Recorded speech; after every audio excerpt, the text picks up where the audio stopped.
So let's bring in CBS News MoneyWatch correspondent Kelly O'Grady. Kelly, not a huge reaction from investors on Wall Street. How do you read that? Yeah, we've been kind of pretty much flat all day, Reed. And the way that I read this is that investors are starting to price in all of this uncertainty. And I'll also note these steel tariffs. This wasn't something that was announced overnight and went into effect. We know that this has been coming for at least a few days right now. This is on top of already an existing tariff on steel and aluminum. So there's some element, the investors that I'm talking to are saying that we're getting more comfortable with the uncomfortable and the uncertainty. And you aren't going to see big swings one way or another until there is some very tangible thing, and that might be a big jobs report on Friday to one way or the other, or a trade deal. I mean, that could certainly spur investors because that would be something tangible. We're seeing a lot of rhetoric when it comes to China and the U.S., the president's most recent True Social post about Xi, but nothing tangible when it comes to a trade deal or the more ratcheting up of those tariffs. And so you're seeing the market react a little bit of like, OK, we've been here before. We're getting used to these swings and we're going to wait and see for something that's very tangible and that will have a real impact. And that's where you'll see more of a market reaction. It is lunchtime on the East Coast of the United States, and I have a feeling there are a lot of people who are popping open cans of aluminum. We know that those tariffs on steel and aluminum went up. Is it too much of a stretch to think that we could see grocery prices going up? And where else could we see prices go up? It's possible if you think about the packaging.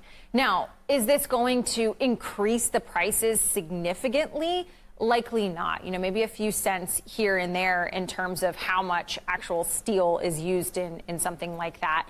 But you think more broadly, what we use steel for, cars, that's certainly a very big one. Also think about the housing industry, you know, the framing of a house. That's right, where you see a lot of those types of metals used.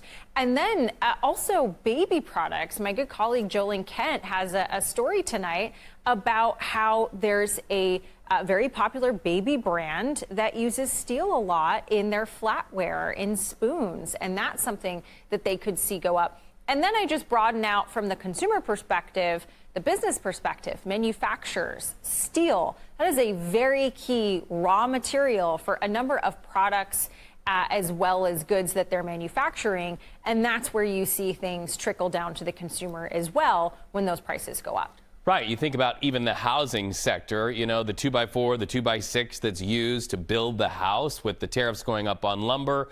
A lot of contractors might say, hey, let's go ahead and use metal-based products to frame up a house. But now even the alternative is facing a tariff. I want to put that aside and ask you about this, Kelly, and that's the jobs report that's out new. Take us through it. Tell us what President Trump thinks about it and why he's using it to put pressure on Fed Chair Jerome Powell.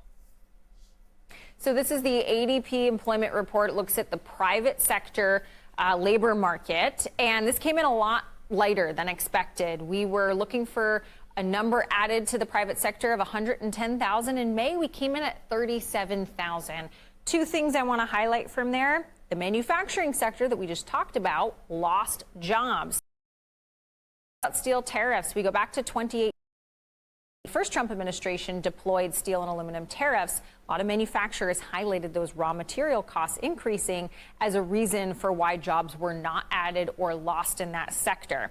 Second thing I want to highlight about this report is small businesses actually lost jobs. So what we think about as a small business, anywhere from 1 to 49 employees, 13,000 jobs were lost from that those types of businesses, which again speaks to tariffs, uncertainty, and those that are less nimble, less flexible, getting squeezed. Now, the president responded to this report with a True Social post saying, hey, Chair Jerome Powell, you're too late. We have this ADP report. And the reason why he's saying Chair Jerome Powell of the Fed is too late is because we're starting to see weakening in the labor market. We had a really good inflation report on Friday.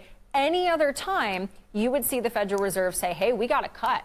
However, we've heard Chair Jerome Powell say, I'm not going to do anything until I see the impact of these tariffs. We're not going to see that in terms of inflation and price increases for the next few months, how that shakes out.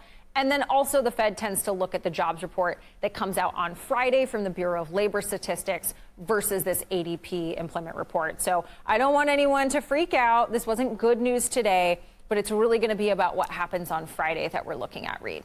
Well, and Kelly, I'm glad you put up the president's post because it helps us to get into this next question. The Fed prepares to release its survey of the economy later today. Take us through that.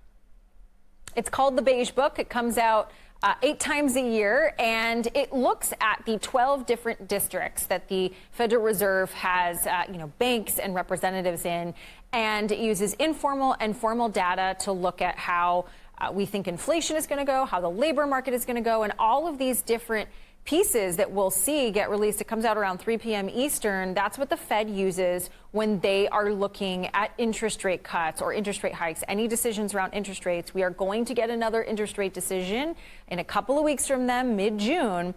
And this will be a key input for them, but as well as us as consumers, investors, and businesses to get a read on how the Fed sees the economy developing, Reed. Did you call it the Beige Book, as in the color? Yes, it's called the Beige Book. Not very exciting, Kelly. Gotta come up with a better title. We know you didn't name it as such. All right, thank you so much, my friend.